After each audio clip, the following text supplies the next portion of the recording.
मुख्यमंत्र्यांची भेट घेतलेली आहे, काय नेमकं मुख्यमंत्र्यांकडून मदत मिळाली? बैलगाडा शर्यतीमध्ये रणजित निंबाळकर गोळीबार प्रकरणामध्ये त्यांच्या पत्नी अंकिता निंबाळकर, त्याचप्रमाणे बैलगाडा शर्यतीतले नामांकित बैलगाडा शर्यतीवाले राहुलदादा पाटील, संदीप गिड्डे, आशाताई गायकवाड, वैभव कदम ही सगळी मंडळी या ठिकाणी आली होती. माननीय मुख्यमंत्र्यांची भेट घेतली.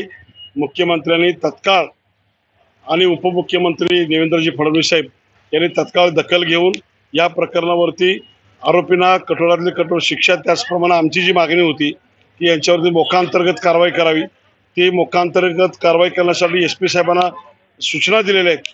त्याचप्रमाणे अंकिता निंबाळकर यांना तत्काळ मुख्यमंत्री साहेबांनी 5 लाखाचा चेक या ठिकाणी दिलेला आहे आणि या कुटुंबासाठी जी काही मदत लागेल ती माननीय मुख्यमंत्री, उपमुख्यमंत्री यांनी त्यांना तशी हमी घेतलेली आहे, सांगितलेलं आहे. त्यामुळं या कुटुंबाचं पुनर्वसन देखील सुद्धा माननीय मुख्यमंत्री करणार आहेत.